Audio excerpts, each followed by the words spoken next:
So continuing our discussions about global manufacturing and industrialization and the potential of the fourth industrial revolution to create jobs and wealth and opportunity across Africa, I'm delighted that we're joined in our discussion by Mr. Albert Muchanga, who's the Commissioner of Trade and Industry at the Africa Union Commission. Mr. Muchanga, thank you so much for your time today. Thank you for joining us. Thank you, it's my pleasure. Let me ask you this: what are the when you consider the potential that the fourth industrial revolution may offer, what are the factors of success to catalyze industrial generation across Africa as you see them? Well, I think the first factor is the market. We've got a large market through the African Continental Free Trade Area. It's a market of about 1.27 billion people.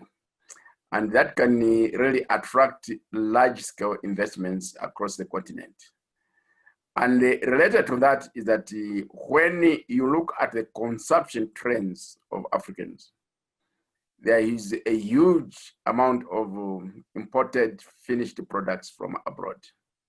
And therefore, all those are indicators that there's a huge potential for industrialization in Africa.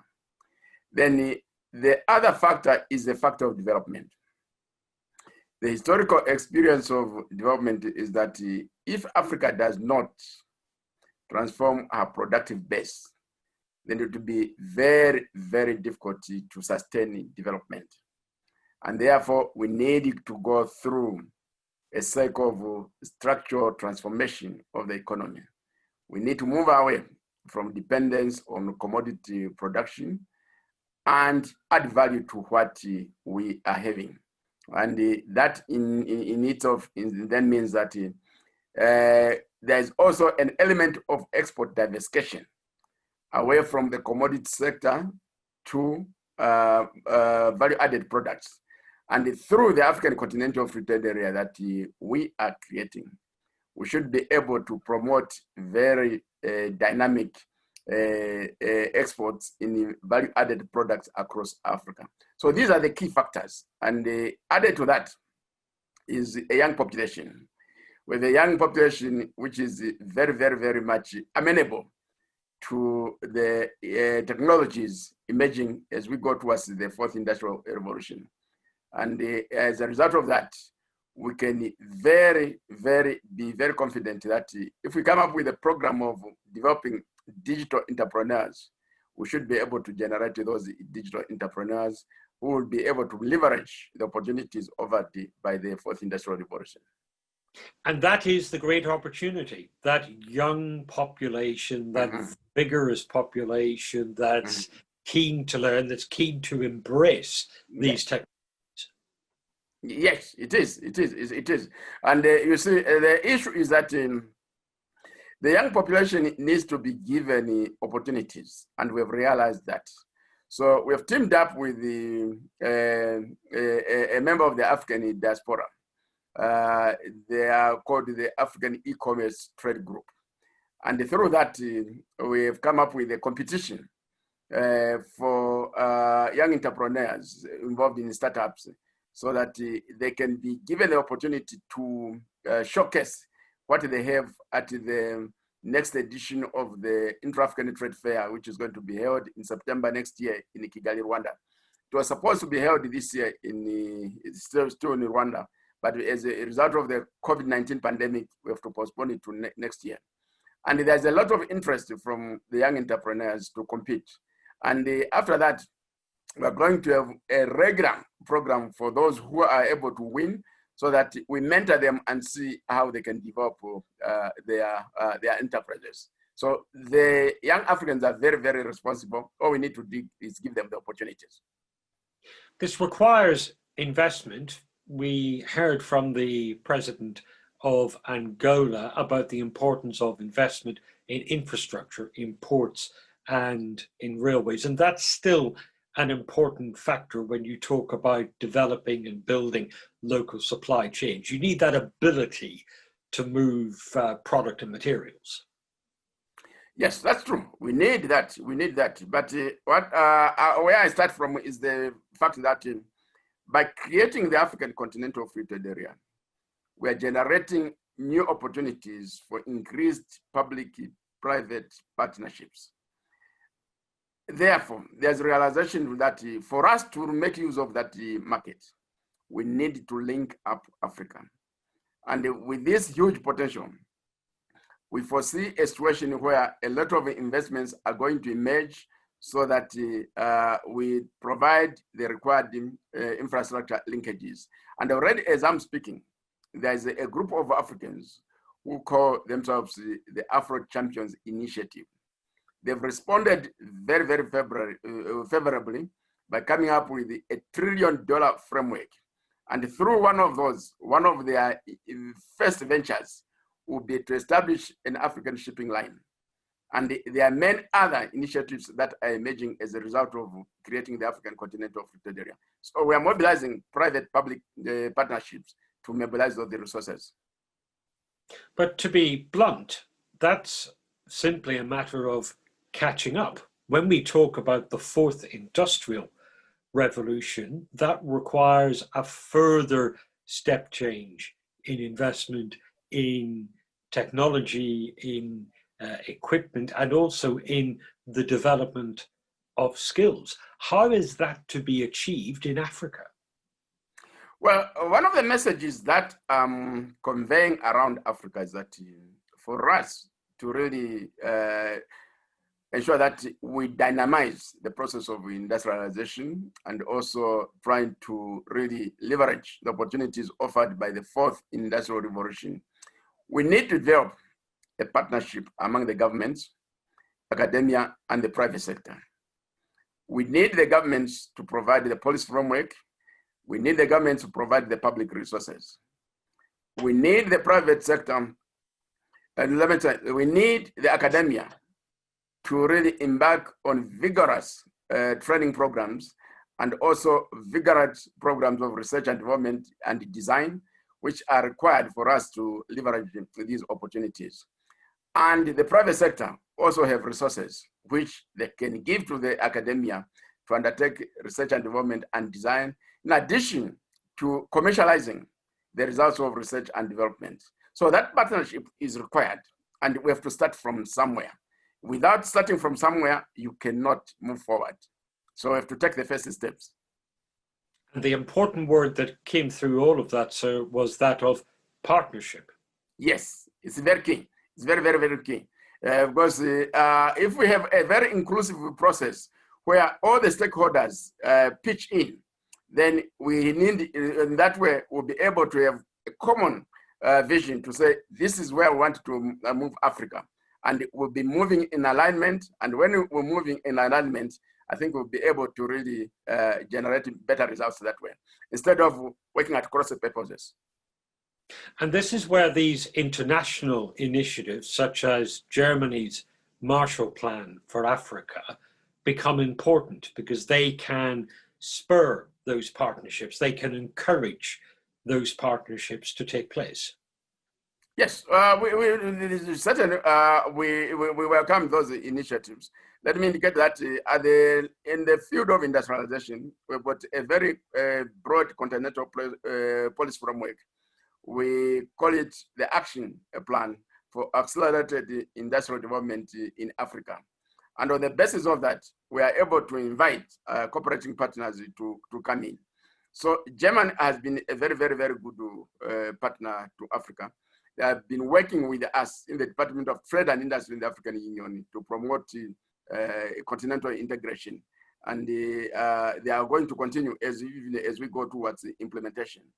Then over and above that, they've been giving us technical assistance in the development of quality infrastructure and standards across Africa, which are very critical, because for people to really like industrial products, they should be of quality. They should like the quality that is being offered. So standardization and the quality development are very key to the whole process. And of course, in other countries across Africa, they have been conducting programs of development of apprentices across the continent, because you need people who can really work with their hands to undertake the process of industrialization. It's not just an academic process. So German's approach is most welcome, and we hope that it can be emulated by the other parties. There are other parties who we see being a little bit detrimental to what we are doing, because they would like to approach the partnership in the mode of bilateral free trade agreements. Now, when they do that, we are saying that is a danger to the African Continental Free Trade Area, which we are creating. The process of creating the African Continental Free Trade Area is a process of defragmenting the economies of Africa. When one embarks on having bilateral free trade agreements, we're actually moving away towards defragmentation and trying to sustain the process of fragmentation. So in this respect, we welcome the German approach, because it really takes into account the need to embrace the African Continental Free Trade Area. And through that, we are working with the Germans to come up with a program of developing regional value chains in the automotive industry. And that is likely to generate very good results across Africa, where it will not just be looking at the complete vehicle as it is. Because when you look at a vehicle, the experts say it has about 30,000 components. Those components can be made in various parts across Africa, and that can promote inclusive industrialization. A phrase that the Germans use is that they want the partnership to develop African solutions for Africa, that this isn't about Germany with all her industrial expertise going into African nations and saying, you must do this, you must do this our way. No, yes, that is very important. I think the African solution, like I indicated, is to enlarge the market through the African Continental Free Trade Area. And the Germans have accepted that. And the African solution is that we need to move Africa high up in the value chain by developing regional value chains anchored on research and development, design, marketing, and other high value activities. The Germans have accepted it. So when we are saying we develop a regional value chain on the automotive industry, they see the opportunities, they come. It's not that they are saying we are giving you this. They see the opportunities, and that's the true spirit of partnership. Coronavirus has changed the world economy. We will have to rebuild parts of the economy afterwards. Does that allow us to think again about what development means?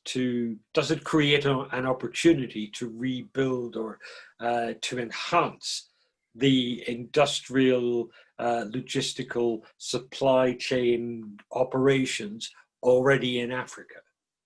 It does, because when you look at the economic landscape of Africa,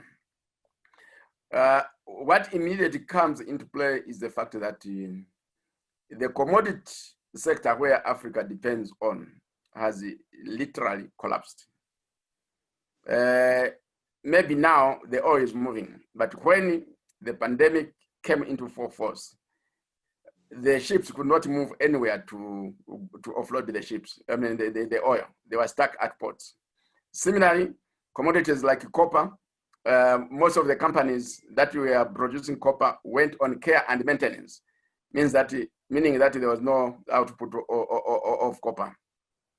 The only commodity which seems to be doing well is gold, because a lot of people feel safe to hold their assets in gold. So against this background, the message is very clear. The commodity sector which Africa has depended on historically, I think has reached its course. We need to move away and go into value-added activities, and this is where industrialization comes in. And against the background of the coronavirus pandemic, each and every African country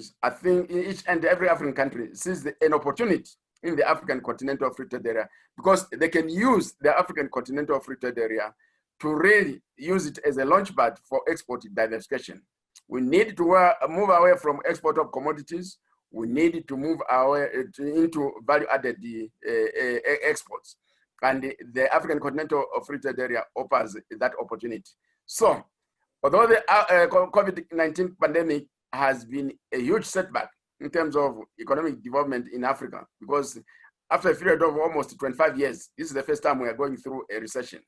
It also offers an opportunity to really use the African Continental Free Trade Area as an instrument for the quick recovery of the African economies. So we have to come up with a new brand of development. We need to move away from commodity dependence. Mr. Muchanga, thank you so much for your time. Thank you for joining us. Thank you very much. Good day. The Commissioner of Trade and Industry at the African Union Commission. Stay with us for more compelling dialogue here at GMIS.